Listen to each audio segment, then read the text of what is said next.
Hey everybody, I'm back with another book review. It's another Stephen King book.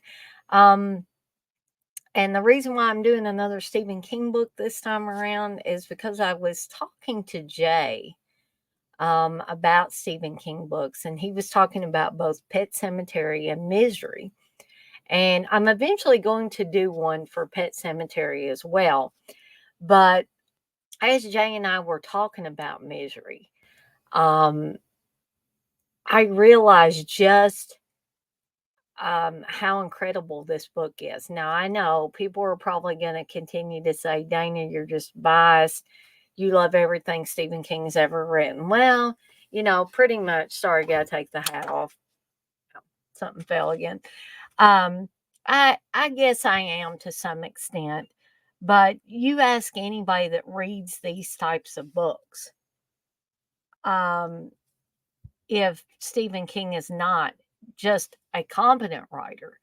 He's an incredible writer. As I've said before about many of his books, he writes characters so well that you can literally imagine, them being right there. That's how well written these characters are. Now, some of these characters in his books, you probably wouldn't want to be in the same room with. And Annie Wilkes is such a character. Now, Misery came out, it was first published in 1987. I did not get my hands on a copy to read until I believe I was a junior or senior in high school. I'm wanting to say senior. And I'd read a few Stephen King books, but I had not read this one. And I read the basically the I think I got it my hands on a copy at a book fair that they were having at our school. And I'm sorry, there it feels like there's a hair or something in my eye, and it's just driving me nuts. As everything drives me nuts lately. um But, so I picked up a paperback and I remember reading, flipping it over, reading the back, and I was like, this is intriguing. This sounds like something I'm really, really going to enjoy. So, what is Misery about in a nutshell? Um,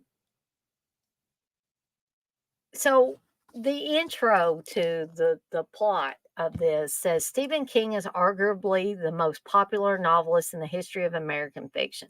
That probably depends on who you ask. For me, he certainly is. He owes his fans a love letter, and Misery is it. So this is about a very popular author named Paul Sheldon, who's an author of the best-selling series of historical romances, the Misery novels, hence the title of this book.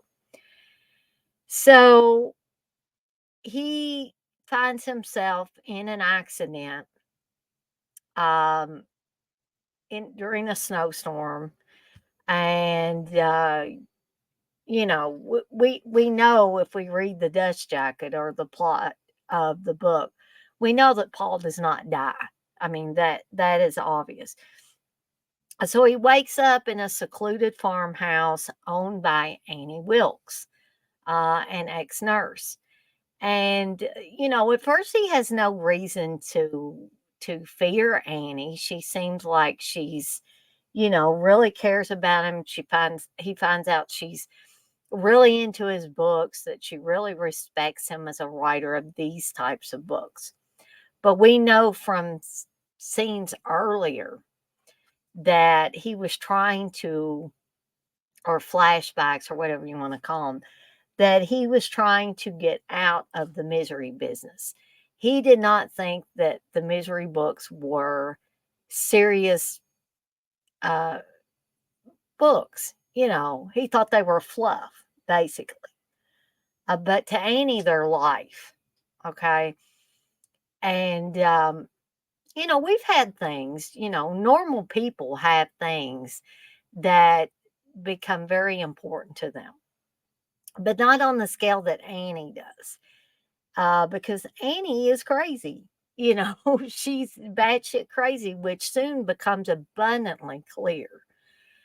For instance, when she finds out um, the book that Paul has just finished and was planning on getting it to his publisher before the car accident, um, is not a misery book. You know, the last misery book he published just before he finished this other book up. And we find out over the course of the first part of the book into the middle part of the book that he's killed misery off in the course of that final misery novel. And then he's written another novel, which he considers probably his first serious work since he even says, he says to his agent, he says, I haven't been a writer since I got into the misery business. And that is seen in another flashback. And you hear his agent telling him, you know, basically misery, put his kids through college and all this stuff. And the thanks she gets is that he kills her off in the last book. And so we know that, but in the film, Annie does not know that yet until she she buys the latest misery novel. And then you are on edge at that point because you've already seen the mask sliding a little bit on Annie. And you've seen that something's not quite right with this chick. And so she becomes enraged when she finishes the novel. And understandably, Paul is nervous about this because he's already seen the mask slipping. He started to see the facade crack, you know, and the true Annie Wilkes come out. And so we're thinking, uh-oh, as the reader, we're going through these pages and going page by page, and it's like, oh God, when she finishes that novel, she's going to go ballistic. Okay. And she does. And basically, you know, threatens Paul within an inch of his life at that point. She also did not like the new book. He offered to let her read it, and she does. But she gets very upset because it's filled with cursing, and Annie Wilkes doesn't like that kind of stuff. And, she explains that, basically this type of book is beneath Paul Sheldon. And she wants him to destroy that book. And then when she finds out that Misery is dead, she basically forces him to write Misery's Return. And all the while torturing him when he doesn't do things to her specifications. Um, in the book, things are a little more graphic in some areas than the movie. For instance, nowhere in the movie does she make him drink mop water, but in the book, she does. In the movie, she hobbles him by breaking his feet with a big sledgehammer. Okay. In the book, she basically cuts off his foot, and I believe cuts off his thumb. There are several more graphic pieces of the novel Misery that I'm guessing that Rob Reiner chose to leave out. And in the movie version of Misery, starring Kathy Bates as Annie Wilkes, is an amazing, amazing movie. I think Rob Reiner did an incredible job with it. But if you want the real deal, I'd say read the book first. If you've never seen the movie Measuring and you've never read the book Measuring, I say read the book first. Okay.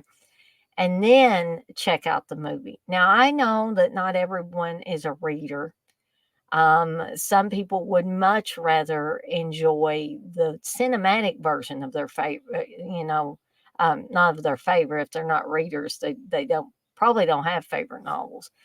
Um, but foregoing reading a novel, they would rather watch the cinematic version. That's good enough for them. That's like my parents. However, I have always loved and enjoyed books to the fullest extent. And so I really strive to read a book before I watch the movie version of it. And sometimes I get a little anal about stuff, and I'm like, they didn't do it like the book. But there have been some incredible movies that have been adapted from Stephen King's novels and some of his short stories and novellas and all of that. And like I said, Rob Reiner did an incredible job with the material. Um, I have no problems, absolutely no problems with the movie at all. However, again, the book is so well written. And just look at the dust jacket for this. And I know that really doesn't matter in the grand scheme of things, but you see that shadow of Annie Wilkes with the axe, and you see Paul Sheldon in the wheelchair with his head down. Um, and that just cements the deal right there. You kind of sort of know what you're in for, but man, this book is takes you on one hell of a ride. It definitely does. Um, and as much as I like all of Stephen King's novels, I truly think that this is one of his best. It hits, all the right bases. It keeps you going until the very end. It keeps you on edge through the majority, if not all, of the novel. And to me, that's a well written novel. There are no slow parts in this book. Okay. Um, it takes you from one hair raising sequence. Once it reaches a certain point, which is pretty early in the book, it basically takes you from one hair raising experience to the other, courtesy of Annie Wilkes doing something crazy. So I've talked about this for about close to 15 minutes. We did have an intro in there. I hope you guys are enjoying the intro to the Reader's Cellar. But I'm going to be doing a live stream here in a little over 30 minutes. So I just wanted to get on here and do a really quick book review for Stephen King's Misery. Be on the lookout. I will be back with another edition of the Reader's Cellar. And who knows what book I'll be talking about then. So thank you guys for watching. I hope you enjoyed this. I hope you either find books that you would like to check out, or books that you could recommend to friends and family members through this. And I just hope you guys and gals keep watching. So I'm going to get out of here and plan for my live stream. And I will see everybody next time with another book review. Bye for now.